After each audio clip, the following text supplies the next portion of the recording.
Welcome to Detective Tales, where mysteries unfold and every detail matters. Inspired by the timeless works of Agatha Christie, this channel brings you classic-style detective stories filled with suspense, hidden motives, and unexpected revelations. Here, you'll walk alongside brilliant minds like Hercule Poirot and Miss Marple, unraveling puzzles where nothing is quite as it seems. Prepare yourself for intrigue, atmosphere, and a journey into the golden age of detective fiction. The case begins now. Chapter 1. The Book Burning Begins. The autumn morning was crisp and clear when Miss Jane Marple first observed the peculiar sight from her cottage window. A thin column of smoke was rising from the back garden of St. Mary Mead's beloved library, and the acrid smell of burning paper drifted on the gentle breeze. At first she assumed it was merely the gardener disposing of fallen leaves, but as she adjusted her spectacles and peered more closely, she could see that the flames were consuming what appeared to be books. "How very odd," she murmured to herself, setting down her morning tea with a delicate clink against the saucer. The new head librarian, Miss Prudence Whitmore, stood beside the small bonfire with an expression of grim satisfaction. She was a woman in her 50s, tall and angular, with steel-grey hair pulled back in a severe bun and wire-rimmed spectacles that seemed to magnify her disapproving gaze. Her dark woolen dress and sensible shoes gave her the appearance of a Victorian governess, and indeed there was something distinctly old-fashioned about her moral certitude. Miss Marple had heard about Miss Whitmore's arrival 3 weeks prior. The woman had come to replace dear Mrs. Henderson, who had served as St. Mary Mead's librarian for 40 years before retiring to live with her daughter in Cornwall. Mrs. Henderson had been a gentle soul who believed that books were meant to be read and enjoyed, not judged. The transition had not been smooth. "Shocking! Absolutely shocking!" came a voice from the garden gate. Mrs. Dolly Bantry, Miss Marple's dear friend and neighbour, approached with her characteristic brisk stride. Her cheeks were flushed with indignation, and her usually perfectly arranged silver hair showed signs of haste. "Whatever is the matter, Dolly?" Miss Marple inquired, though she suspected she already knew. "That dreadful woman is burning books," Mrs. Bantry exclaimed, gesturing toward the library. "Real books, Jane." "I saw her throwing perfectly good novels into the flames. She claims she's purging the collection of what she calls morally corrupting influences. Can you imagine?" Miss Marple could indeed imagine, and the thought troubled her greatly. She had lived long enough to see how quickly the destruction of books could lead to the destruction of much more. What sort of books is she burning? Romance novels, detective stories, and heaven knows what else. She's been at it for days, apparently. Young Timothy from the post office says she's been making quite a production of it, standing there with her list and selecting books like a judge passing sentence, Miss Marple finished quietly. The two women stood in contemplative silence, watching the distant figure of Miss Whitmore as she consulted a notebook, and then selected another volume from a wheelbarrow beside her. The librarian's movements were methodical and purposeful, lacking any sign of reluctance or remorse.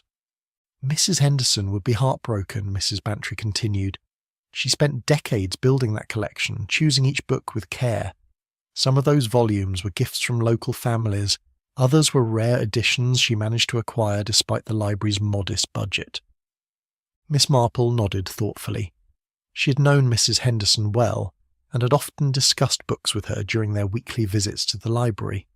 The former librarian had possessed an encyclopedic knowledge of her collection, and had taken great pride in matching readers with books that would both educate and delight them.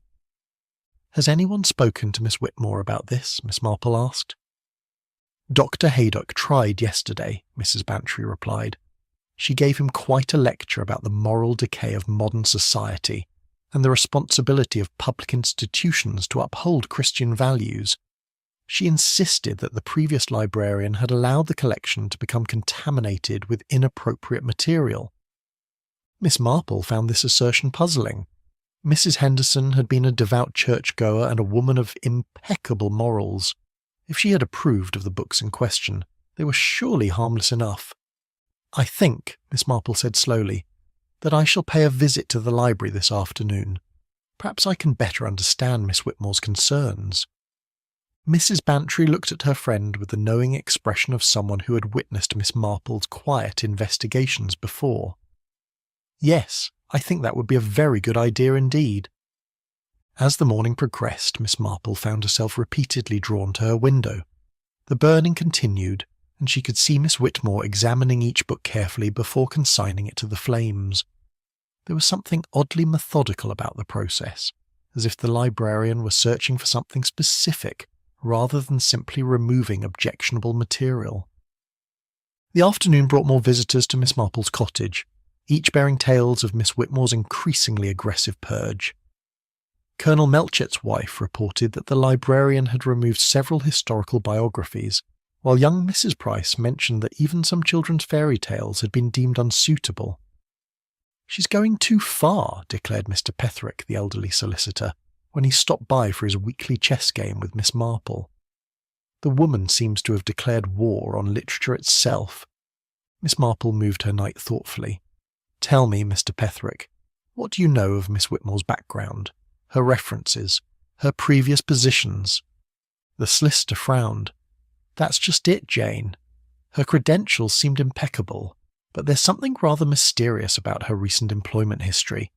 She worked at several libraries in the north, but when Colonel Melchett contacted them for references, the responses were oddly brief and formal." "How curious," Miss Marple murmured. "And what of her family?" "She mentioned being the granddaughter of a decorated war hero, a Colonel Whitmore. Used it as part of her argument for maintaining moral standards in public institutions. Quite passionate about it, actually." As evening approached and the burning finally ceased, Miss Marple made a decision. Tomorrow, she would visit the library and attempt to understand what was truly driving Miss Whitmore's campaign. Something told her that the answer would be far more complex than simple moral objection. The smoke had dissipated, but the acrid smell of burned paper lingered in the air, a reminder that in St. Mary Mead, as elsewhere, the past had a way of refusing to stay buried. Chapter 2. The Forbidden Collection. Miss Marple arrived at the library the following afternoon, carrying her knitting bag and wearing her most innocuous expression. The building, a charming Victorian structure of red brick and ivy, had always been one of her favourite places in St. Mary Mead. Today, however, it felt different. The usual atmosphere of quiet scholarship had been replaced by something altogether more oppressive. Miss Whitmore stood behind the circulation desk, her sharp eyes scanning a lengthy document that appeared to be a catalogue of some sort. She looked up as Miss Marple entered, her expression immediately guarded. "May I help you?" she inquired in a tone that suggested helping was the last thing she wished to do. "Good afternoon, Miss Whitmore," Miss Marple replied with her sweetest smile. "I was hoping to browse the biography section. I'm particularly interested in reading about local historical figures." Something flickered in Miss Whitmore's eyes at the mention of local history. "I'm afraid that section is currently under review," she said curtly. "Many of those volumes contain material that is unsuitable for general circulation." Miss Marple tilted her head with the curious expression of an elderly lady who didn't quite understand. "Unsuitable? But surely biographies are among the most educational books a library can offer." "Not when they glorify immoral behaviour or present distorted versions of historical events," Miss Whitmore replied, her voice rising slightly. The previous librarian was far too permissive in her acquisitions. She allowed this institution to become corrupted with books that undermined traditional values and spread dangerous ideas. As she spoke, Miss Whitmore's hand moved protectively over the catalogue she had been studying. Miss Marple, whose eyesight was remarkably keen despite her age, could see that it was not a standard library catalogue, but rather a handwritten list of titles, complete with acquisition dates and donor information. "How thorough of you to review everything so carefully," Miss Marple observed. "It must be quite a task, going through 40 years of Mrs. Henderson's acquisitions." "Indeed it is," Miss Whitmore agreed, relaxing slightly at what she perceived as sympathy. "I've been working systematically through the collection, focusing particularly on books acquired before 1950. That was when standards began to decline, you understand. The post-war period brought a flood of inappropriate literature into public institutions. Miss Marple nodded sagely, though she privately disagreed with this assessment. And you've been consulting the acquisition records to determine which books to review? Precisely. I've requested detailed information about every donation made to this library, particularly those involving personal papers and memoirs. You'd be amazed at what people consider suitable for a public collection. The conversation was interrupted by the arrival of Dr. Haydock, who entered with his usual energetic stride but stopped short when he saw the transformed library. Entire sections of shelves stood empty, and cardboard boxes filled with books were stacked along the walls. "Good heavens," he muttered, then noticed Miss Whitmore's disapproving stare. "I was hoping to find that medical text I lent to Mrs. Henderson last year. Something about tropical diseases." "All medical texts are being reviewed for accuracy and appropriateness," Miss Whitmore informed him. "Modern medical knowledge should not be contaminated by outdated theories and questionable practices." Dr. Haydock's eyebrows rose. "Questionable practices? My dear woman, that particular volume was written by one of the most respected physicians of the 20th century. "That may be," Miss Whitmore replied icily, "but reputation alone does not guarantee moral fitness. I've found that many supposedly respectable authors have hidden agendas." Miss Marple observed this exchange with growing interest. There was something in Miss Whitmore's tone when she spoke of hidden agendas that suggested personal experience rather than mere theoretical concern. After Dr. Haydock left, muttering about bureaucratic nonsense, Miss Marple ventured to explore the library's remaining sections. What she found was revealing. Miss Whitmore had indeed been systematic in her purge, but the pattern of removal was puzzling. Romance novels had been eliminated as expected, but so had several volumes of poetry, a cookbook of traditional English recipes, and a collection of children's stories that Miss Marple remembered as being perfectly innocent. More intriguingly, she noticed that Miss Whitmore seemed to have focused particularly on books published between 1945 and 1950, just as she'd mentioned. The gaps on the shelves told a story of selective removal that had little to do with moral content and everything to do with specific time periods and subject matters.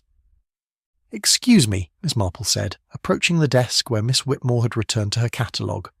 "I couldn't help but notice that you've removed several books about local wartime experiences. Were those considered inappropriate as well?"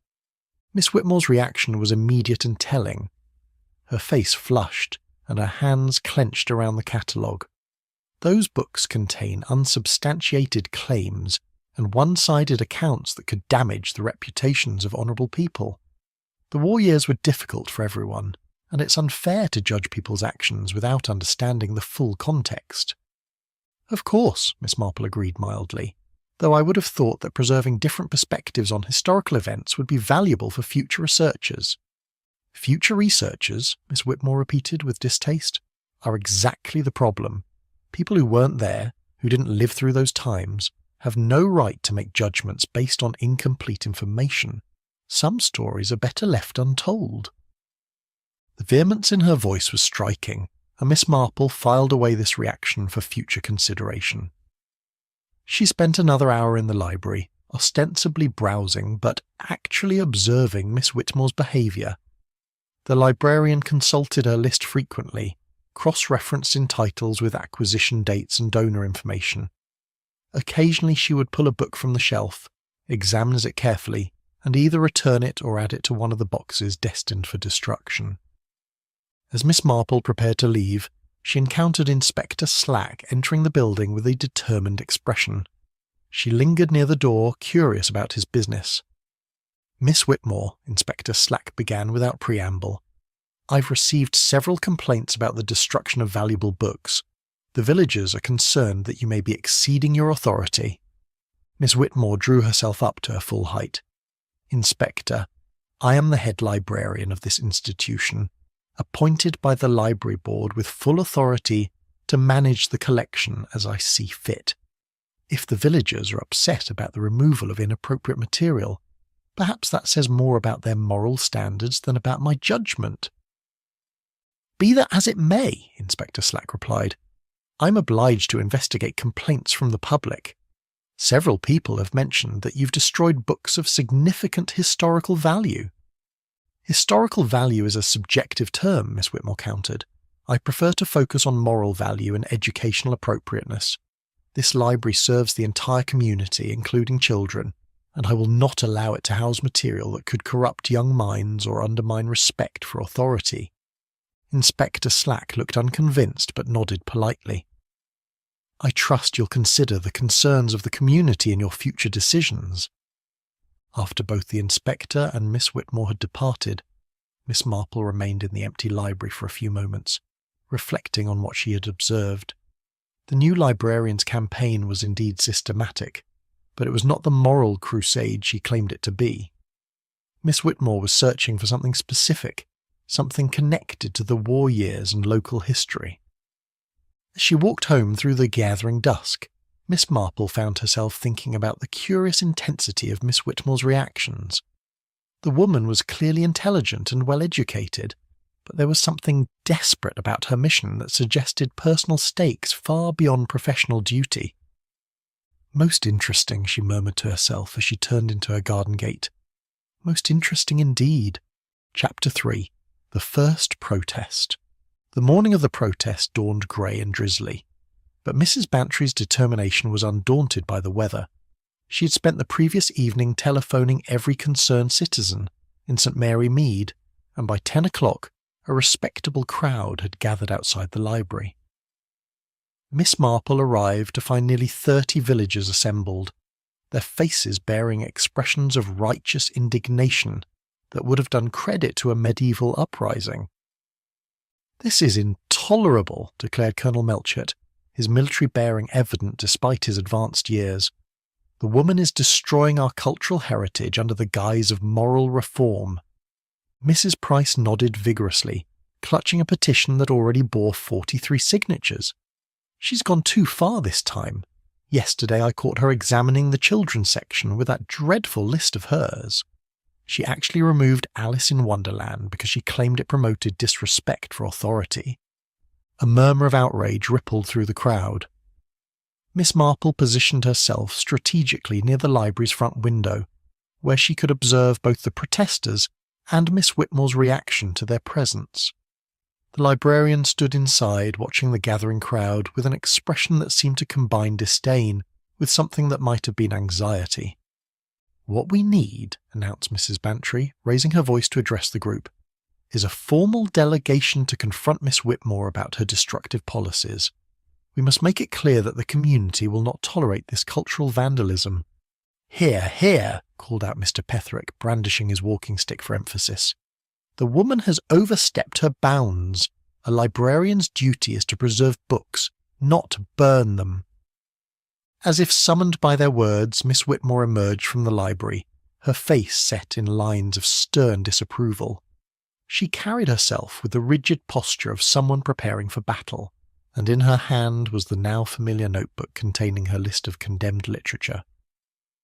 "I see you've assembled to protest my efforts to restore moral standards to this institution," she began, her voice carrying clearly across the small square. "I'm not surprised. Moral decay is always defended by those who benefit from it."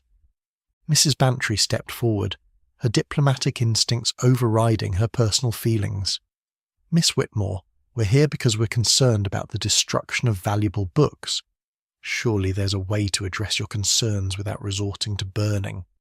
"There is no compromise with corruption," Miss Whitmore replied sharply. "The previous librarian allowed this collection to become contaminated with influences that undermine everything decent people hold sacred. I have a duty to future generations to ensure that this library promotes virtue, not vice." "But Shakespeare," protested young Mr. Edwards, the village schoolmaster, "you can't seriously consider Shakespeare inappropriate for a public library." Miss Whitmore's eyes flashed with something that might have been fanaticism. Shakespeare wrote for audiences that delighted in violence and crude humour. His plays are filled with murder, adultery and rebellion against lawful authority. Is that really what we want to offer impressionable young minds? The crowd erupted in indignant protests, but Miss Marple noticed something curious. While Miss Whitmore spoke with apparent conviction about Shakespeare's moral failings, her attention seemed divided. Her eyes kept darting to specific faces in the crowd, as if she were looking for someone in particular or watching for particular reactions. "And what of Dickens?" demanded Dr. Haydock, his professional composure beginning to crack. "Are you planning to burn A Christmas Carol because it suggests that wealthy people should be generous to the poor?" "Dickens promoted dangerous socialist ideas disguised as Christian charity," Miss Whitmore replied without hesitation. "His novels encourage class resentment and challenge the natural order of society. They have no place in a library that serves a respectable community." Miss Marple observed that Miss Whitmore's responses seemed rehearsed, as if she had prepared answers for exactly these objections. More tellingly, she noticed that the librarian's grip on her notebook tightened whenever anyone mentioned specific authors or titles. It was almost as if she were protecting the list from prying eyes. "Miss Whitmore," Miss Marple said gently, stepping forward with the air of a confused elderly lady seeking clarification. "I'm curious about your selection process. How do you decide which books to examine first?" The question seemed to catch Miss Whitmore off guard. For a moment her composure wavered, and she glanced down at her notebook before quickly looking back up. "I work systematically through the collection," she said, but her voice lacked its previous certainty. "Starting with the most obviously problematic categories and working toward the more subtle corruptions. But I noticed yesterday that you seem to focus particularly on books from certain time periods," Miss Marple continued with innocent persistence. "Books from the late 1940s, if I'm not mistaken." The reaction was immediate and telling. Miss Whitmore's face flushed and her free hand clenched into a fist. "The immediate post-war period was when moral standards began to collapse," she said quickly. "Publishers were eager to capitalize on the public's appetite for sensationalism after years of wartime deprivation." Colonel Melchett frowned. "That's a rather sweeping generalization, Miss Whitmore. Some of the finest literature of the 20th century was published during those years." "Literature that often contained thinly veiled attacks on traditional values and established institutions," Miss Whitmore countered. But her voice had risen slightly, suggesting emotional investment beyond professional judgment. Mrs. Bantry seized the moment. "Miss Whitmore, the community has a right to know exactly which books you intend to destroy. Will you share your list with us?" The effect was electric. Miss Whitmore clutched her notebook to her chest as if it contained state secrets. "My selection criteria are based on professional expertise and moral judgment. I don't need to justify my decisions to a mob of busybodies who wouldn't recognize moral corruption if it danced naked in the street." The crude reference surprised everyone, including Miss Whitmore herself, who seemed to realize that her composure had slipped. Miss Marple filed away this moment of unguarded emotion, noting how the suggestion of sharing her list had provoked such a strong reaction. "We're not asking you to justify your decisions," said Mr. Petherick reasonably. "We're simply asking for transparency. If these books are truly harmful, surely you wouldn't mind explaining why." "I don't have time to educate every person in this village about the subtleties of moral evaluation," Miss Whitmore snapped. "My job is to protect this community from dangerous influences, not to debate philosophy with people whose own moral standards are clearly questionable." Dr. Haydock stepped forward, his medical training evident in his calm, analytical tone. "Miss Whitmore, your behaviour suggests an obsessive fixation that goes beyond normal professional concern. Have you considered that your reaction to these books might be disproportionate?" The suggestion of mental instability struck Miss Whitmore like a physical blow. Her face went white, then flushed red with anger. "How dare you question my mental state? I am the only person in this village with the courage to stand against moral decay. Your willingness to defend corruption shows exactly why this community needs protection from people like you." Miss Marple watched this exchange with growing concern. Miss Whitmore's responses were becoming increasingly erratic, and there was something in her eyes that suggested more than simple moral fervour. The woman seemed genuinely frightened, as if the protesters posed a threat beyond mere professional disagreement. "Perhaps," Miss Marple suggested in her most soothing voice, "we could arrange a compromise. What if you were to set aside the questionable books for community review before destroying them? That way, everyone's concerns could be addressed." "No!" The word exploded from Miss Whitmore with such force that several protesters stepped back. "There will be no delays, no committees, no reviews. The corruption ends now, before it can spread any further." With that, she turned and stalked back into the library, slamming the door behind her with a force that rattled the windows. The protesters stood in stunned silence, processing what they had witnessed. "Well," said Mrs. Bantry finally, "that certainly confirmed our worst fears." As the crowd began to disperse, Miss Marple lingered, her mind working through the implications of what she had observed.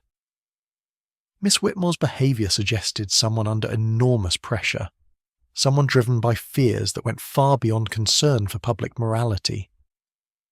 The librarian's desperate protection of her notebook, her focus on specific time periods, and her violent reaction to suggestions of delay or review all pointed to a hidden agenda.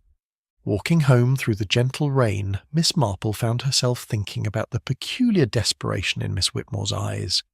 She had seen that look before, in people who were running from something that could never be outrun.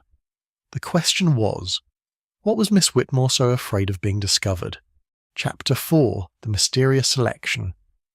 Miss Marple spent the evening after the protest in her sitting room, her knitting needles clicking rhythmically as she pondered the puzzle of Miss Whitmore's behaviour.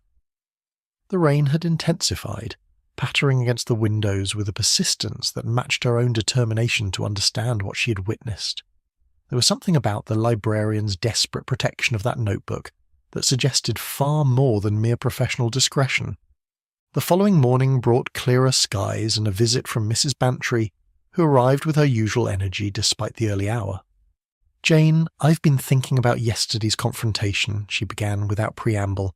"There's something not quite right about Miss Whitmore's explanations. Her reasons for burning those books don't add up." Miss Marple set down her teacup and regarded her friend with interest. "In what way, Dolly?" "Well, I've been making inquiries among the other villagers about exactly which books she's destroyed. The pattern is quite peculiar." Mrs. Bantry pulled out a small notebook of her own. "She's burned romance novels, yes, but she's also destroyed several historical memoirs, a collection of local folklore, and at least 3 volumes of wartime correspondence." "How very thorough of you to investigate," Miss Marple observed. "And what conclusion have you drawn?" "That's just it. I can't draw any sensible conclusion. The books she's targeting don't seem to share any common theme except—" Mrs. Bantry paused, consulting her notes.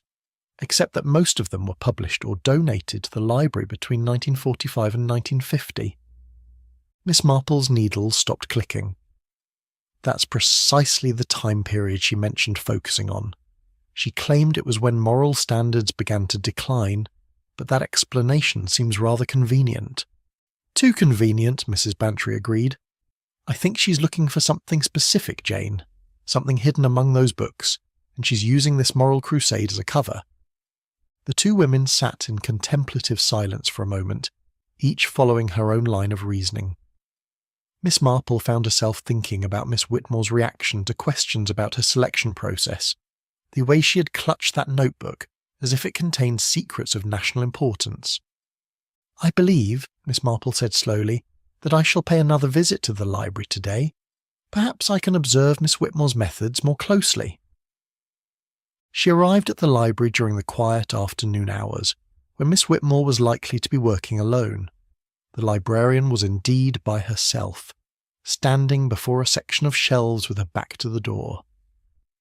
Miss Marple entered quietly and positioned herself behind the periodical rack, where she could observe without being noticed. What she saw was illuminating. Miss Whitmore was not simply pulling books from the shelves at random. Instead, she would consult her notebook, locate a specific title, and then examine the book with extraordinary care. She would flip through the pages methodically as if searching for something hidden within. Some books received only a cursory examination before being returned to the shelf, while others were studied intensively page by page. Miss Marple watched as Miss Whitmore selected a volume titled Memories of the Home Front and began her careful examination. The librarian's focus was complete, her attention absorbed by whatever she was seeking. She examined not just the text, but the margins, the end papers, and even the binding itself. After several minutes, she closed the book with evident disappointment and added it to a box marked for destruction. The next book she selected was a memoir by a local woman about her experiences during the war. This volume received even more intensive scrutiny. Miss Whitmore examined each page with a magnifying glass, paying particular attention to any loose papers or inserted materials. When she found a pressed flower between two pages, she examined it carefully before discarding it with obvious frustration. Miss Marple realised with growing certainty that Miss Whitmore was not reading these books for their content, but searching for something physical hidden within them. Papers, perhaps, or documents that had been tucked away for safekeeping and later forgotten. "May I help you find something?" Miss Whitmore's sharp voice cut through Miss Marple's observations. The librarian had discovered her presence and was regarding her with undisguised suspicion. "Oh, I was just looking for something interesting to read," Miss Marple replied with her most innocent smile. "I see you're working very hard on your collection review." "Yes, and it's tedious work that requires concentration," Miss Whitmore said pointedly. "Perhaps you could return when I'm not quite so busy." "Of course, dear. I notice you examine each book very carefully. How thorough of you to check for—" "What exactly do you check for?" Miss Whitmore's eyes narrowed. "Damage, inappropriate content, outdated information. A proper librarian must be meticulous in maintaining standards." "Indeed. Though I couldn't help noticing that you seem particularly interested in books that might contain personal papers or documents. Are you perhaps cataloguing donations of family materials?" The reaction was immediate and telling. Miss Whitmore's face went pale and she took an involuntary step backward. "I don't know what you mean," she said, but her voice lacked conviction. "Oh, I just thought I saw you examining some loose papers," Miss Marple continued conversationally. "So many families donated personal documents along with books after the war. Letters, diaries, that sort of thing. It must be fascinating to discover these little pieces of history." "There are no papers," Miss Whitmore said quickly, too quickly.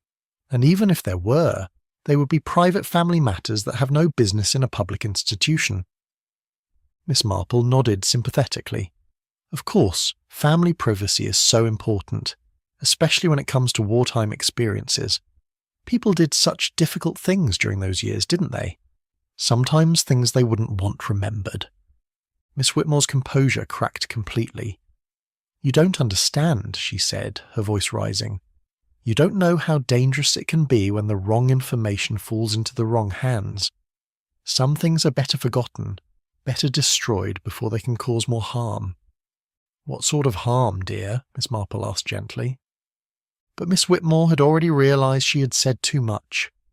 "I have work to do," she said curtly, turning back to her books. "Please, leave me alone." Miss Marple departed, but not before making one final observation. As she reached the door, she glanced back to see Miss Whitmore consulting her notebook again. This time she caught a glimpse of what the librarian was actually reading. The notebook contained not just book titles, but names, dates, and what appeared to be detailed donor information. More intriguingly, several entries were marked with what looked like check marks or cross-references. Walking home, Miss Marple reflected on what she'd learned.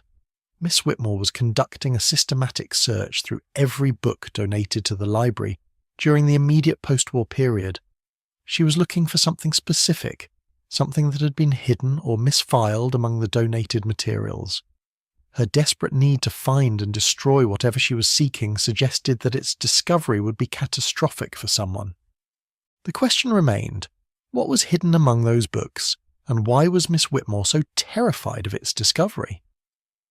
Miss Marple suspected that the answer lay not in the books themselves, but in the identity of the person whose reputation Miss Whitmore was so desperately trying to protect. As she turned into her garden gate, Miss Marple made a mental note to visit the library board's secretary tomorrow. If Miss Whitmore's search was indeed focused on specific donations, then the official records might reveal whose family materials were at risk of exposure. The truth, as always, lay in the details that others overlooked. Chapter 5. The Death in the Library. The telephone's shrill ring pierced the early morning quiet of Miss Marple's cottage, rousing her from peaceful dreams of garden planning and spring flowers. The voice on the other end belonged to Police Constable Lake, and his words sent a chill through her that had nothing to do with the March air. "Miss Marple, there's been an incident at the library. Inspector Slack requests your presence, if you wouldn't mind coming down." Within 20 minutes, Miss Marple had arrived at the scene to find the library surrounded by the controlled chaos that always accompanied sudden death. Dr. Haydock's motor car stood outside, along with Inspector Slack's official vehicle, and a small crowd of curious villagers being held at a respectful distance by Constable Lake. The acrid smell of smoke still hung in the air, and Miss Marple could see scorch marks around one of the library's side windows. Inspector Slack emerged from the building as she approached, his usually composed demeanour showing signs of strain. "Thank you for coming, Miss Marple," he said, guiding her away from the crowd. "We have a situation that I think you'll find interesting." "What has happened?" she asked, though she suspected she already knew the answer would involve both fire and death. Mr. Clement, the retired schoolmaster, was found dead inside the library early this morning. Mrs. Whiteley discovered him when she came to return some books. Apparent accident according to the initial examination, but there are aspects of the scene that trouble me. Miss Marple nodded gravely. She had known Edward Clement for many years. He was a thoughtful man in his 70s who had taught local history at the village school before his retirement. More recently, he had become one of the most vocal opponents of Miss Whitmore's book-burning campaign. "May I see where it happened?" she asked. Inspector Slack led her into the library, where the smell of smoke was stronger and the evidence of fire damage more apparent. They made their way to the historical section, where Miss Marple had observed Miss Whitmore conducting her systematic searches just days before. Now the area was a scene of destruction and tragedy. Mr. Clement's body lay near an overturned bookshelf, surrounded by scattered volumes and what appeared to be the remains of several cardboard boxes. His head bore an ugly wound, and his clothing was singed but not badly burned. The fire damage was concentrated in one corner of the room, where several archive boxes had been completely destroyed. Dr. Haydock's preliminary examination suggests he was struck by falling books when the fire started, Inspector Slack explained.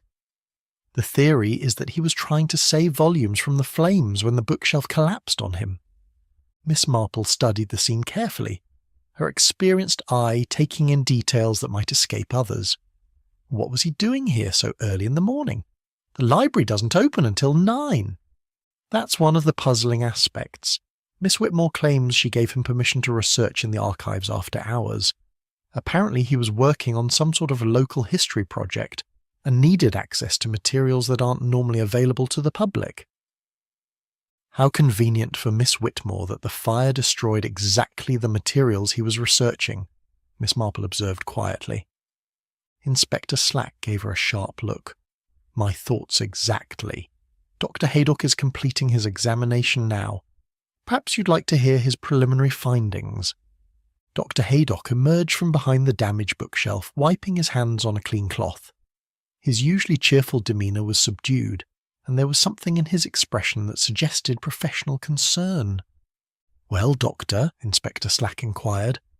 "The head wound is consistent with being struck by falling objects," Dr. Haydock said carefully, "but the pattern of injury is unusual. Most of these books are relatively light. To cause such severe trauma, he would have had to be struck by something considerably heavier." Miss Marple moved closer to examine the fallen bookshelf. It was a substantial piece of furniture, certainly heavy enough to cause serious injury if it fell on someone. However, something about its position troubled her. "Dr. Haydock," she said, "in your opinion, would smoke inhalation have incapacitated Mr. Clement before the shelf fell?" "Possibly, though the fire damage isn't extensive enough to suggest he was overcome by smoke. The burns on his clothing are superficial, more consistent with exposure to flames after he was already unconscious. Inspector Slack frowned. Are you suggesting the fire started after he was injured? I'm not suggesting anything definitive, Doctor, Haydock replied diplomatically. I'm simply noting inconsistencies that warrant further investigation. Miss Marple had moved to examine the destroyed archive boxes. The fire had been thorough in this area, reducing papers to ash and charred fragments. However, she noticed that the flames seemed to have burned in a very specific pattern, consuming some materials completely while leaving others merely scorched. Inspector, she said, might I ask what Mr. Clement was researching? Was Miss Whitmore specific about the nature of his project? Local wartime history, according to her. She said he was particularly interested in personal accounts and memoirs from the war years. Apparently he'd been requesting access to donated family papers and correspondence. Miss Marple felt the pieces of the puzzle beginning to arrange themselves in her mind. Mr. Clement had been researching exactly the type of materials that Miss Whitmore had been systematically examining and destroying. His vocal opposition to the book-burning campaign had made him a threat to whatever secret the librarian was protecting. Where is Miss Whitmore now? She asked. At the police station, giving a statement. She's quite shaken, naturally. Claims she arrived this morning to find the building filled with smoke and Mr. Clement unconscious on the floor. And she immediately called for help. Actually, she says she tried to fight the fire first, which explains why some of the damage is limited. Then she realised Mr. Clement was seriously injured and called for assistance. Miss Marple found this sequence of events puzzling. In her experience, most people's first instinct upon discovering an unconscious person would be to help them, not to fight a fire, unless, of course, destroying the burning materials was more important than saving a life. Dr. Haydock approached them, having completed his preliminary examination. I'll need to conduct a more thorough post-mortem, but I can tell you that Mr. Clement died from the head injury, not from smoke inhalation or burns. The blow was severe enough to cause immediate unconsciousness and death within minutes. Could it have been caused by the falling bookshelf? Inspector Slack asked. Possibly, but I have doubts. The angle of impact suggests he was struck by something smaller and heavier than a large piece of furniture. Something more like a substantial book or a heavy object wielded with considerable force. The implications of this observation hung in the air like the lingering smoke. Miss Marple examined the scene once more, noting the careful way the fire had destroyed specific materials while leaving others intact. The positioning of Mr. Clement's body, the pattern of the head wound, and the selective nature of the fire damage all suggested a very different story than the accident Miss Whitmore had described. Inspector, Miss Marple said finally, I believe you should examine Miss Whitmore's statement very carefully, and perhaps you might want to ask her exactly which materials Mr. Clement was researching when this tragic accident occurred. As they left the library, Miss Marple couldn't shake the feeling that Mr. Clement had discovered something important in those archive boxes, something worth killing for. The question now was whether any evidence of his discovery had survived the conveniently placed fire, or whether Miss Whitmore had succeeded in destroying both the evidence and the witness to her secret. Chapter 6. The Hidden Truth. The afternoon following Mr. Clement's death found Miss Marple in her garden, ostensibly tending to her early spring bulbs but actually deep in contemplation. The official verdict of accidental death had been rendered with unseemly haste, and she found herself troubled by the neat resolution of what seemed to her a far more complex matter. Mrs. Bantry arrived at precisely 3:00, as they had arranged by telephone, carrying a basket that supposedly contained contributions for the church jumble sale, but actually held something far more interesting. I've been to see Mrs. Clement, she announced without preamble. Poor dear is devastated, naturally, but she told me something quite remarkable about Edward's research. Miss Marple set down her gardening trowel and gave her friend her full attention. What sort of thing? He'd been working on a comprehensive history of the village during the war years. More than that, he'd been collecting personal accounts from families about their experiences. Mrs. Clement says he was particularly interested in stories that hadn't been officially recorded. How very thorough of him, Miss Marple observed, and I suppose he was using the library's collection of donated materials. Exactly, but here's the interesting part. Mrs. Bantry lowered her voice conspiratorially. Mrs. Clement says that Edward had recently become quite excited about something he'd discovered. He told her he'd found evidence of activities during the war that certain people would prefer to keep hidden. Miss Marple felt the familiar tingle of understanding that came when puzzle pieces began to fall into place. Did he mention any names? He was being very secretive about it, but Mrs. Clement remembers him mentioning something about war profiteering and collaboration. He said some of the local heroes weren't quite what they seemed. The two women sat in thoughtful silence for a moment, each following her own line of reasoning. Miss Marple found herself thinking about Miss Whitmore's violent reaction to any suggestion that wartime reputations might be questioned, her desperate search through donated family papers, and her systematic destruction of materials from the immediate post-war period. "Mrs. Bantry," she said slowly, "do you happen to know anything about Miss Whitmore's family background?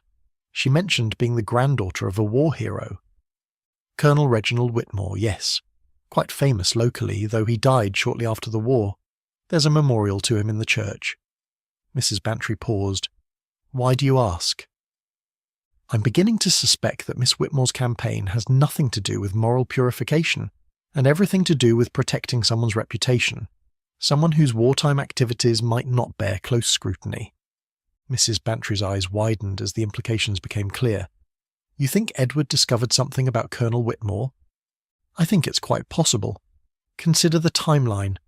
Miss Whitmore has been focusing on materials donated between 1945 and 1950, exactly when families would have been settling their affairs and donating papers to public institutions. If there were documents that contradicted the official version of Colonel Whitmore's wartime service, they might well have ended up in the library's collection." The conversation was interrupted by the arrival of Dr. Haydock, who approached with the purposeful stride of someone bearing important news. His usually genial expression was troubled, and Miss Marple suspected his visit concerned more than a social call. "Ladies," he said, accepting Mrs. Bantry's invitation to join them for tea, "I've completed my examination of poor Mr. Clement, and I'm afraid my suspicions have been confirmed." "In what way?" Miss Marple asked, though she suspected she already knew the answer. "The head wound was definitely not caused by falling books or a collapsing bookshelf. The injury pattern is consistent with being struck by a heavy, blunt object wielded with considerable force. In my professional opinion, Mr. Clement was murdered." Mrs. Bantry gasped, but Miss Marple merely nodded gravely. "Have you shared this conclusion with Inspector Slack?" "I have, and he's reopening the investigation. However, he's proceeding cautiously, given that the only other person present at the scene was Miss Whitmore, and she's a respectable woman with no apparent motive for violence." "No apparent motive," Miss Marple repeated thoughtfully, "but perhaps a hidden one. Dr. Haydock, in your conversation with Inspector Slack, did you happen to learn what specific materials Mr. Clement was examining when he died?" According to Miss Whitmore's statement, he was reviewing a collection of personal papers donated by the estate of one Martha Bingham in 1947. Mrs. Bingham was apparently a local woman who kept extensive diaries and correspondence during the war years. Miss Marple and Mrs. Bantry exchanged meaningful glances. The name meant nothing to either of them, but the timing was significant. 1947 was exactly when families would have been settling the affairs of those who died during or shortly after the war. "Were any of Mrs. Bingham's papers recovered from the fire?" Miss Marple inquired. "That's the peculiar thing, Doctor," Haydock replied. "The fire damage was remarkably selective. While several boxes of documents were completely destroyed, other materials in the same area were barely singed. It's almost as if someone knew exactly which papers to target." Miss Marple felt the final pieces of the puzzle beginning to align in her mind. Miss Whitmore had been systematically searching through donated family papers, looking for specific documents that could damage her grandfather's reputation. When Mr. Clement discovered whatever she was trying to hide, she had killed him and used fire to destroy the evidence. "There's something else, Doctor," Haydock continued. "Inspector Slack asked me to examine the library more thoroughly, and I found something interesting in Miss Whitmore's desk." He reached into his jacket pocket and withdrew a small leather-bound notebook. "This appears to be a detailed catalogue of every family donation made to the library between 1945 and 1950, cross-referenced with the names of the donors and the contents of their contributions." Mrs. Bantry leaned forward to examine the notebook. "This must have taken weeks to compile. She's been planning this search for quite some time." More than that, Miss Marple observed, studying the meticulous entries. She's been tracking down specific types of documents. Look at these notations: war diaries, correspondence, personal accounts. She wasn't randomly destroying books. She was conducting a targeted search for materials that might contain information about her grandfather's wartime activities. Dr. Haydock nodded grimly. Inspector Slack has asked me to keep this discovery confidential while he investigates further. He's particularly interested in learning more about Colonel Whitmore's wartime service. As the doctor took his leave, Miss Marple found herself reflecting on the tragic irony of the situation. Miss Whitmore's desperate attempt to protect her grandfather's reputation had led her to commit the very crimes that would ultimately expose the truth she was trying to hide. In destroying documents and killing witnesses, she had created a far greater scandal than any historical revelation could have caused. "What do you think will happen now?" Mrs. Bantry asked. "I suspect," Miss Marple replied, "that Inspector Slack will discover that Colonel Whitmore's heroic reputation was built on very shaky foundations indeed, and Miss Whitmore, in her misguided attempt to preserve that reputation, has destroyed far more than her grandfather's memory ever could have." The evening shadows were lengthening as the two friends sat in contemplative silence, each pondering the destructive power of secrets and the tragic consequences of trying to bury the truth. In St. Mary Mead, as elsewhere, the past had a way of refusing to stay hidden, no matter how desperately some might wish it would. Chapter 7. The Family Secret. Inspector Slack arrived at Miss Marple's cottage the following morning with the air of a man who had spent a sleepless night wrestling with uncomfortable revelations. His usually immaculate uniform showed signs of hasty dressing, and there were dark circles under his eyes that spoke of long hours spent in difficult investigation. "Miss Marple," he began without his usual formal pleasantries, "I find myself in need of your particular insights. My inquiries into Colonel Whitmore's background have uncovered some rather disturbing information." Miss Marple set aside her morning correspondence and gave him her full attention. "What sort of information, Inspector?" "The kind that makes one question everything one thought one knew about local heroes," he replied grimly. "I've been in contact with military records and spoken to several elderly residents who were alive during the war years.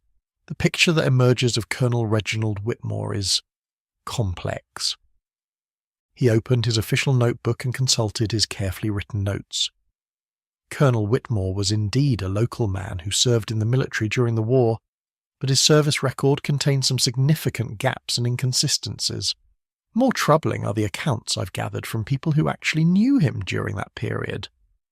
Miss Marple leaned forward with interest. What do these accounts suggest? That Colonel Whitmore's reputation as a war hero was largely constructed after his death in 1947. During the actual war years, several residents remember him as being mysteriously absent from the village for long periods, ostensibly on military duties. However, when I cross-referenced his supposed assignments with official records, many of them don't match. Inspector Slack paused to flip through several pages of notes. More damning still, I found evidence that suggests he was involved in some form of black market trading. Several villagers remember him having access to rationed goods that were unavailable to others, and there are records of unexplained wealth that he acquired during the war years. Miss Marple nodded thoughtfully. "And you believe this is what Miss Whitmore has been trying to conceal?" "I'm certain of it. But there's more." Inspector Slack's expression grew even more serious. "I've located a woman in the next village, Mrs. Dorothy Henley, who was a member of the local resistance network during the war. She's 83 now, but still sharp as a tack. Her account of Colonel Whitmore's activities is shocking." "In what way?" "According to Mrs. Henley, there were strong suspicions that Colonel Whitmore was providing information to enemy agents in exchange for personal profit. She claims that several resistance operations were compromised after he learned about them, resulting in the capture and death of local patriots." Miss Marple felt a chill that had nothing to do with the morning air. That would constitute treason, would it not? "Indeed it would. Mrs. Henley told me that a detailed account of Colonel Whitmore's activities was written by her late husband, who was a leader in the local resistance. According to her, he documented everything carefully, including dates, times, and specific instances of Whitmore's betrayals. And this account..." was donated to the library along with the rest of her husband's papers when he died in 1947. Mrs. Henley says she gave everything to Mrs. Henderson personally, asking that the materials be preserved for future historians who might want to write the true story of the war years. Miss Marple understood immediately, and Miss Whitmore has been searching for this particular document ever since she arrived. Exactly. Mrs. Henley remembers the memoir being bound in a blue leather cover with her husband's initials embossed in gold. She described it as containing approximately 200 pages of detailed observations and evidence. Inspector Slack closed his notebook and regarded Miss Marple with the expression of a man who had discovered something he wished he could forget. The tragedy is that if Miss Whitmore had simply left well enough alone, this information might never have come to light. Mrs. Henley had no intention of publicising her husband's accusations. She donated the papers to preserve history, not to destroy reputations. Yeah. But Miss Whitmore's actions have brought everything into the open, Miss Marple observed. By committing murder to protect her grandfather's reputation, she has ensured that his crimes will be thoroughly investigated and exposed. Precisely. And there's more evidence emerging. I've been in contact with military historians who specialise in wartime collaboration cases. They tell me that Colonel Whitmore's name appears in several captured enemy documents as a reliable source of information about resistance activities. Miss Marple sat in thoughtful silence for a moment, considering the implications of what she'd learned. Inspector, have you been able to determine whether the memoir Mrs. Henley described was among the materials destroyed in the library fire? That's what I'm hoping to ascertain today. Mrs. Henley has agreed to visit the library to examine any surviving documents from her husband's donation. She's quite elderly, but she insists on helping with the investigation. And Miss Whitmore? Currently being held on suspicion of murder, she continues to maintain her innocence, claiming that Mr. Clement's death was a tragic accident. However, her story has several inconsistencies that become more apparent with each telling. Miss Marple found herself thinking about the psychology of Miss Whitmore's situation.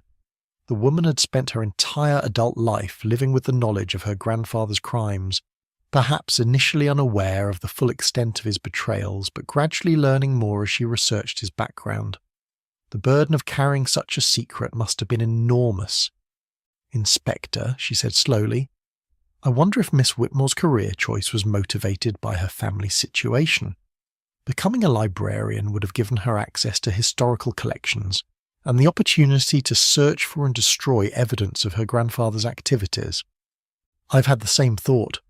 I'm currently investigating her employment history at other libraries. If my suspicions are correct, we may find that she has systematically searched collections wherever she worked, looking for any materials that might contain references to Colonel Whitmore." The conversation was interrupted by the arrival of Mrs. Bantry, who approached with obvious excitement despite the early hour. "Jane, Inspector Slack, you must hear what I've discovered," she announced breathlessly. "I've been speaking to old Mrs. Patterson, who worked as a secretary at the town hall during the war. She remembers Colonel Whitmore very well indeed." Inspector Slack looked up with interest. "What did she tell you?" "That Colonel Whitmore was suspected even during the war years of profiteering and worse. There was an investigation planned, but he died of a heart attack before it could be completed. Mrs. Patterson says the authorities decided to let sleeping dogs lie rather than pursue charges against a dead man. Which explains how he acquired his heroic reputation posthumously," Miss Marple observed. "Dead men make convenient heroes, especially when those who might contradict the official story choose to remain silent." Inspector Slack stood to leave. "This information confirms what I've learned from other sources. Thank you, Mrs. Bantry. Every piece of evidence helps build a complete picture of what really happened during those years." As the inspector departed to continue his investigation, Miss Marple found herself reflecting on the tragic irony of the situation. Miss Whitmore had spent decades trying to protect a reputation that was already built on lies and deception. Her grandfather's heroic status had been constructed to avoid scandal, and now her attempts to preserve that false legacy had created an even greater scandal. The truth, as Miss Marple had learned over many years of observation, had a persistent way of surfacing, no matter how deeply buried. In trying to destroy the past, Miss Whitmore had only ensured that it would be examined more thoroughly than ever before. Chapter 8. The Second Victim. The call came at 6:30 in the morning, jarring Miss Marple from peaceful sleep with its urgent insistence. Inspector Slack's voice carried across the telephone line with barely controlled tension, and his words sent a familiar chill down her spine. "Miss Marple, I'm afraid we have another incident at the library. Mrs. Fletcher has been found dead. Can you come immediately?" Mrs. Dorothy Fletcher had been one of the library's most dedicated volunteers, a cheerful woman in her 60s who had worked tirelessly to help catalogue and preserve the historical collection. She had been particularly vocal in her opposition to Miss Whitmore's destructive policies, and Miss Marple had seen her at the protest just days earlier, clutching her petition with determined resolve. By the time Miss Marple arrived at the library, the scene was depressingly familiar. The acrid smell of smoke hung in the air once again, and the emergency services were conducting their grim business with the efficiency of recent experience. Dr. Haydock emerged from the building as she approached, his face grave with professional concern and personal distress.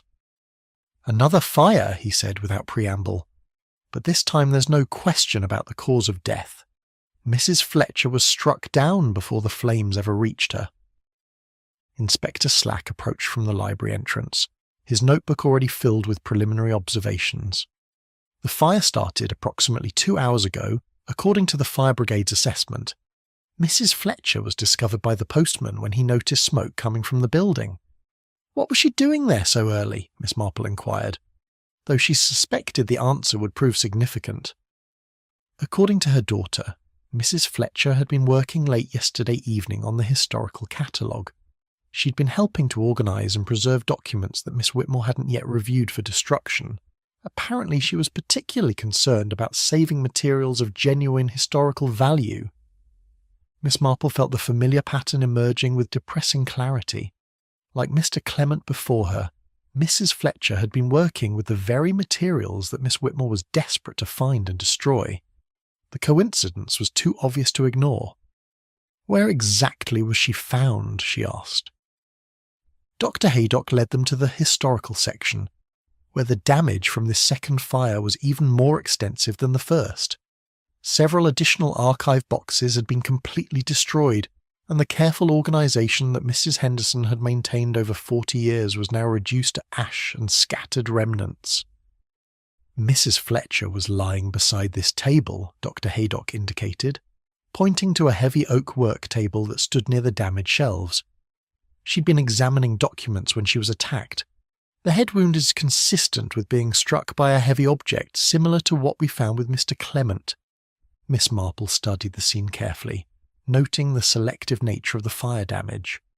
Once again, certain materials had been completely destroyed, while others remained virtually untouched.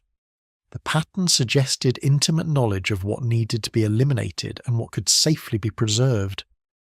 "Inspector," she said, "have you been able to determine which specific documents Mrs. Fletcher was examining when she died?"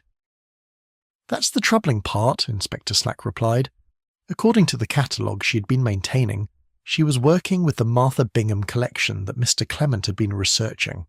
More specifically, she appears to have been organising papers that had been misfiled or overlooked during the initial cataloguing process." Miss Marple felt a significant piece of the puzzle click into place. So she may have discovered materials that had escaped Miss Whitmore's initial search. "Exactly my thinking. Mrs. Fletcher's daughter told me that her mother had been quite excited about something she had found among the papers. She'd mentioned discovering what she called important historical documents that she believed should be preserved for future researchers." Dr. Haydock joined the conversation, his medical expertise adding another dimension to their understanding. "The attack on Mrs. Fletcher was more violent than what we saw with Mr. Clement. The wound pattern suggests multiple blows, delivered with considerable force and apparent rage." "The behaviour of someone who felt increasingly desperate," Miss Marple observed. "Miss Whitmore must have realised that her secret was close to being exposed." Inspector Slack consulted his notes. "The timing is significant as well. Mrs. Fletcher was killed sometime between 11 o'clock last night and 2 o'clock this morning, according to Dr. Haydock's preliminary examination. The fire was set after her death, presumably to destroy whatever she had discovered. And where was Miss Whitmore during this period? Miss Marple asked, though she suspected the answer would be conveniently vague. She claims to have been at home all evening, working on library business. No independent verification of her whereabouts, unfortunately. She lives alone and doesn't have close neighbours who might have observed her movements. Miss Marple moved to examine the work table where Mrs. Fletcher had been found.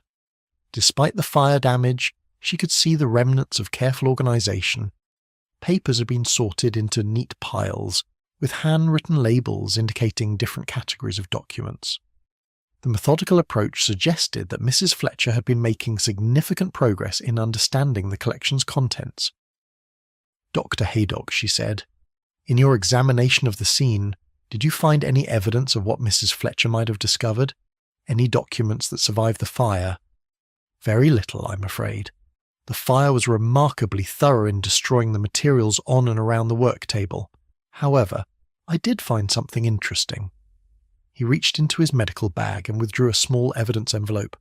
"This was clutched in Mrs. Fletcher's hand when we found her." Through the transparent envelope, Miss Marple could see a fragment of blue leather with gold lettering. Her heart quickened as she recognised the description Mrs. Henley had provided of her husband's memoir about Colonel Whitmore's wartime activities. "She found it," Miss Marple said quietly. "Mrs. Fletcher discovered the memoir that Miss Whitmore has been searching for all this time." Inspector Slack examined the fragment with growing excitement. "This could be the evidence we need to prove motive. If Mrs. Fletcher had found proof of Colonel Whitmore's crimes, Miss Whitmore would have been desperate to silence her before she could share the information. More than that," Miss Marple added, "Mrs. Fletcher's discovery would have meant that Miss Whitmore's years of careful searching and planning had been undone by a volunteer librarian working late one evening. The irony must have been unbearable." Dr. Haydock completed his preliminary examination and joined them near the evidence table. "I'll need to conduct a full post-mortem, but I can tell you now that Mrs. Fletcher fought for her life. There are defensive wounds on her hands and arms suggesting she tried to protect herself from the attack." "Which indicates that she knew her attacker," Inspector Slack observed. "If Miss Whitmore had approached her under the pretence of library business, Mrs. Fletcher wouldn't have been immediately suspicious." Miss Marple found herself thinking about the psychology of the crime. Miss Whitmore had killed Mr. Clement in what might have been a moment of panic when he discovered something damaging. But Mrs. Fletcher's murder showed signs of premeditation and increasing desperation. The librarian was losing control of her carefully constructed plan. "Inspector," she said, "I believe Miss Whitmore's behaviour will become increasingly erratic now. She's killed 2 people to protect her secret, but instead of eliminating the threat, she's created a much larger investigation that will inevitably expose everything she's tried to hide." "My thoughts exactly. We're maintaining surveillance on her movements, though she's currently free on bail pending further investigation into Mr. Clement's death." As they prepared to leave the scene, Miss Marple took one final look at the destroyed historical section. 2 people had died to protect the reputation of a man who'd been dead for nearly 8 decades. And the irony was not lost on her. In trying to preserve her grandfather's false legacy, Miss Whitmore had created a scandal that would ensure his crimes were investigated and exposed more thoroughly than they ever would have been otherwise. The truth, as Miss Marple had learned over many years of observation, had a persistence that could not be defeated by violence or fire. Miss Whitmore's desperate attempts to bury the past had only guaranteed that it would be examined in the harsh light of criminal investigation. Chapter 9. The Confession in Flames. Miss Marple had spent the afternoon in careful contemplation, piecing together the final elements of a puzzle that had cost 2 innocent lives. As evening approached, she made a decision that would have seemed reckless to anyone unfamiliar with her methods. She would confront Miss Whitmore directly, armed with nothing more than her understanding of human nature and her certainty that the truth could no longer be contained. The library stood empty in the gathering dusk, its windows dark save for a single light burning in the main reading room.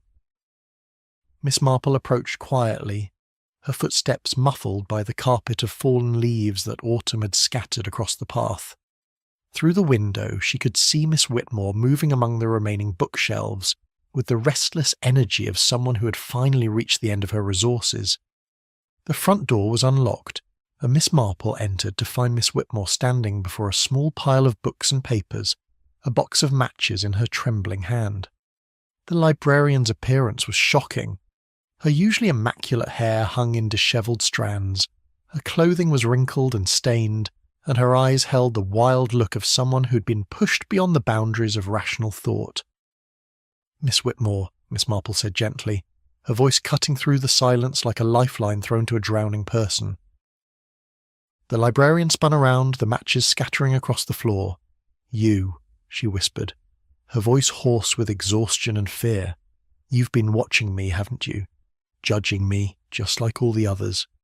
"I've been trying to understand you," Miss Marple replied, moving slowly into the room. "And I believe I do understand, my dear. You've been carrying a terrible burden for a very long time." Miss Whitmore's laugh was bitter and brittle. "Burden? Is that what you call it when your entire family's reputation is built on lies and betrayal? When you discover that the grandfather you worshipped was nothing more than a traitor and a murderer?" "When did you first learn the truth about Colonel Whitmore?" Miss Marple asked, settling herself carefully into one of the reading chairs, as if this were nothing more than an ordinary social conversation. "I was 16, Miss Whitmore said, her voice dropping to a whisper. "I found letters hidden in my grandmother's belongings after she died. Letters from people who had lost family members because of information my grandfather sold to the enemy. I learned that the war hero I'd been taught to revere was responsible for the deaths of innocent patriots." Miss Marple nodded with compassion. "That must have been devastating for someone so young." "It destroyed everything I believed about my family, about myself." Miss Whitmore began pacing among the bookshelves, her agitation increasing with each step. "But I thought I could contain it. I thought if I could find and destroy all the evidence, I could preserve what was left of our good name." "So you became a librarian," Miss Marple observed. "What better position to search for historical documents that might expose your grandfather's crimes? For 30 years I've been tracking down every possible source, every collection that might contain references to his activities. I've worked at libraries across the country, systematically searching and destroying anything that could damage his reputation." Miss Whitmore's voice rose with desperate pride. "I've been so careful, so thorough." "Until you came to St. Mary Mead and encountered Mrs. Henderson's meticulously organised collection," Miss Marple said quietly, "and discovered that she had preserved exactly the documents you've spent decades trying to find." Miss Whitmore stopped pacing and fixed Miss Marple with a stare that was both pleading and defiant. "You don't understand what it's like to live with that knowledge. Every day, knowing that somewhere out there, evidence exists that could destroy everything your family represents. The constant fear that someone will uncover the truth and expose you as the granddaughter of a traitor." "But Mr. Clement and Mrs. Fletcher weren't trying to expose anyone," Miss Marple said gently. "They were simply trying to preserve history." "They were meddling in things they couldn't possibly understand." Miss Whitmore's voice cracked with emotion. "Clement thought he was writing some noble local history, but he was really preparing to destroy innocent people. He found that damned memoir, started asking questions about my grandfather's war service." Miss Marple could see the tears beginning to flow down Miss Whitmore's cheeks, and she felt a profound sadness for this woman who'd allowed her grandfather's crimes to poison her entire life. "What happened the night Mr. Clement died?" she asked softly. Miss Whitmore sank into a chair across from Miss Marple, her defiance crumbling into exhaustion. "He called me at home, said he'd found something remarkable in the Martha Bingham collection, something about Colonel Whitmore that I needed to see. I knew immediately what he'd discovered. So you went to the library to meet him. I tried to reason with him at first. I explained that some historical secrets were better left buried, that publishing accusations against a dead war hero would serve no purpose except to cause pain to innocent family members." Miss Whitmore's voice became hollow with remembered desperation. "But he wouldn't listen. He said the truth was more important than protecting feelings. Miss Marple waited patiently, understanding that Miss Whitmore needed to unburden herself of the terrible weight she had carried alone for so long. When I realised he wouldn't be dissuaded, I lost control. There was a heavy bookend on the desk and I struck him with it. I never meant to kill him. I just wanted him to stop talking about exposing my grandfather. Miss Whitmore buried her face in her hands, but once he was dead I had to destroy the evidence. I set the fire to make it look like an accident. And Mrs. Fletcher? She found what Clement had been reading. That memoir with all its terrible accusations. She was so excited about her historical discovery, planning to contact scholars and researchers who would want to study it. Miss Whitmore looked up with haunted eyes. I couldn't let that happen. I couldn't let them turn my grandfather into a case study in wartime collaboration. So you killed her too, Miss Marple said, her voice filled with sadness rather than condemnation. I went to the library that night, told her I wanted to see what she'd found. When she showed me the memoir, when I saw all those detailed accounts of my grandfather's betrayals written in that man's careful handwriting, I couldn't bear it. I struck her down and burned everything I could find. Miss Whitmore stood and began gathering the remaining books and papers around her.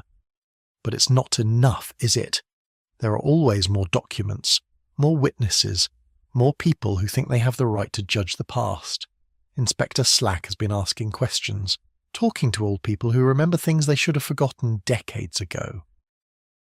Miss Marple realised with growing alarm that Miss Whitmore was building another fire, this time with the apparent intention of destroying the entire library. Miss Whitmore, she said urgently, destroying this building won't solve anything. The truth is already out. Inspector Slack has found other sources, other evidence of your grandfather's activities. Then I'll destroy it all, Miss Whitmore screamed, striking a match with shaking hands. Every book, every document, every trace of those terrible war years. If I burn it all down, no one can ever use it to hurt my family again. The flame caught the edge of a book, and Miss Marple realised that Miss Whitmore had finally crossed the line from desperate preservation into complete madness. The woman who had spent her life trying to protect her grandfather's reputation was now prepared to commit the ultimate act of cultural destruction to maintain her delusion. As the fire began to spread among the carefully arranged materials, Miss Marple heard the welcome sound of vehicles arriving outside. Inspector Slack had apparently been monitoring Miss Whitmore's movements more closely than the librarian realised. Within moments, the sound of breaking glass announced that help was arriving, though whether it would be in time to save both the library and Miss Whitmore's sanity remained to be seen. Chapter 10. Justice from the Ashes. The trial of Miss Prudence Whitmore concluded on a grey November morning, 6 months after the tragic events that had shaken St. Mary Mead to its foundations. Miss Marple sat in the gallery of the county courthouse, observing the final act of a drama that had consumed 2 innocent lives and destroyed a woman's sanity in service of protecting a lie that was nearly 8 decades old. The judge's voice carried clearly through the hushed courtroom as he pronounced sentence. Prudence Whitmore, you have been found guilty of the murders of Edward Clement and Dorothy Fletcher. The court sentences you to life imprisonment, with the recommendation that you receive appropriate medical treatment for your mental condition. Miss Whitmore stood to receive her sentence with the same rigid posture she'd maintained throughout the trial, but Miss Marple could see that the woman who had once burned books with such methodical determination was now merely a shadow of her former self. The confession that night in the burning library had broken something fundamental in her spirit, and she had offered no defence against the charges brought against her. Inspector Slack joined Miss Marple as they left the courthouse, his expression reflecting the complex emotions that had characterised this case from the beginning. Justice had been served, but at a cost that seemed disproportionate to the original crime that had set everything in motion. A tragic waste, he observed, as they walked toward his motor car. If she had simply left well enough alone, her grandfather's crimes might never have come to light. The irony is profound, Miss Marple agreed. In trying to preserve Colonel Whitmore's reputation, she ensured that his crimes would be investigated more thoroughly than they ever would have been otherwise. The investigation had indeed been thorough. Mrs. Dorothy Henley's husband's memoir had been reconstructed from fragments and witness testimony, providing a detailed account of Colonel Reginald Whitmore's wartime collaboration and betrayal. The military historians whom Inspector Slack had consulted confirmed that Whitmore's name appeared in numerous captured enemy documents as a reliable source of intelligence about resistance activities. More damning still, the investigation had uncovered evidence that at least 7 local resistance fighters had been captured and executed as a direct result of information Whitmore had provided to enemy agents. The war hero whose memorial graced the village church had been responsible for more deaths than many of the enemy soldiers he was supposed to have fought against. "What will happen to the memorial?" Miss Marple asked as they drove through the familiar streets of St. Mary Mead. "The village council is meeting next week to discuss its removal," Inspector Slack replied, "though I suspect there will be considerable debate about the wisdom of erasing even a false piece of local history." Miss Marple found herself thinking about the broader implications of the case. How many other war heroes might have similar secrets hidden in family archives and local collections? How many librarians and historians had unknowingly preserved evidence of crimes that the passage of time had transformed into legend? They stopped first at the library, which had been restored and reopened under the supervision of a new head librarian, Miss Catherine Morrison.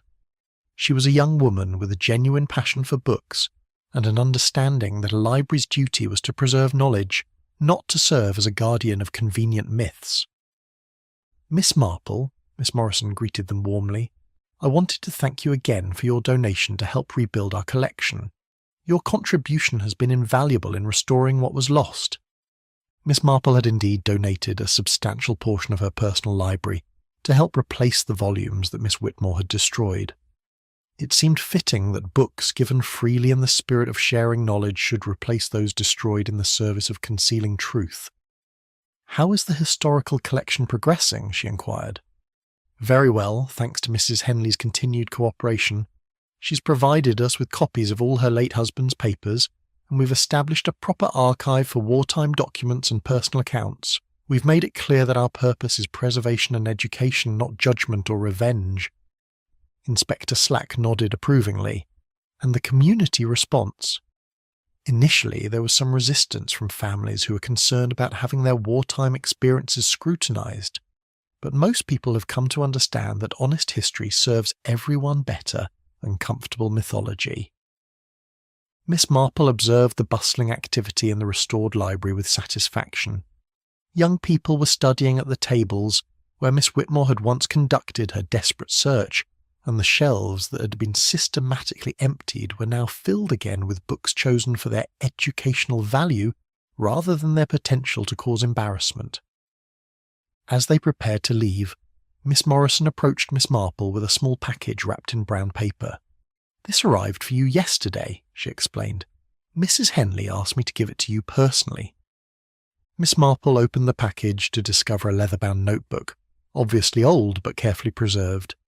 A note from Mrs. Henley was attached. "Dear Miss Marple, this is my husband's personal diary from the war years. I thought you might be interested in reading the complete account of those difficult times. Thank you for ensuring that the truth finally came to light." That evening Miss Marple sat in her comfortable chair by the fire, reading the careful entries that documented one man's observations of his community during its darkest period. The diary revealed not just Colonel Whitmore's betrayals, but also the courage and sacrifice of ordinary people who had risked everything to resist tyranny. The final entry, written just days before the war's end, was particularly poignant. "Whatever happens to those of us who participated in this struggle, I hope that future generations will understand that we did what we believed was right, even when it was dangerous. The truth of these years must be preserved, not for the sake of glory or condemnation, but so that others might learn from both our failures and our successes." Mrs. Bantry arrived for their weekly tea, bringing with her the latest village gossip and her own reflections on the events that had so dramatically changed their quiet community. "It's remarkable how differently people view the whole affair now," she observed, settling into her usual chair. "At first, many villagers were angry about having their war hero exposed as a traitor. But as more details emerged about the resistance fighters who died because of his betrayals, public opinion shifted entirely. "The truth has a way of compelling acceptance, even when it's uncomfortable," Miss Marple replied. "What troubles me most is the waste of Miss Whitmore's life. She was clearly an intelligent and capable woman who might have made genuine contributions to historical scholarship if she hadn't been consumed by her family's secret." "Do you think she truly believed she was protecting innocent people?" Miss Marple considered the question carefully. "I believe she convinced herself that her actions were noble, but fundamentally she was protecting her own image of herself and her family. The tragedy is that in trying to preserve a false legacy, she destroyed any possibility of creating a genuine one." As the evening wore on, Miss Marple found herself reflecting on the broader lessons of the case. The destructive power of secrets, the importance of preserving truth even when it was uncomfortable, and the tragic consequences that could follow when pride became more important than honesty. The fire crackled peacefully in the grate, and outside the window St. Mary Mead settled into its evening quiet. The library stood secure in its mission to preserve and share knowledge, its shelves once again filled with books chosen for their ability to educate and enlighten, rather than their potential to embarrass or accuse. In the end, Miss Marple reflected, truth had prevailed over deception, just as it always did eventually. The price had been high, but perhaps the lesson would endure long enough to prevent similar tragedies in the future. Books, she'd always believed, were meant to preserve memory and promote understanding, not to be sacrificed on the altar of family pride or political convenience. Justice had been served, imperfect though it might be. The guilty had been punished, the innocent remembered, and the truth preserved for future generations to study and learn from. In a world where deception often seemed to triumph over honesty, it was a small but significant victory for the forces of light over darkness.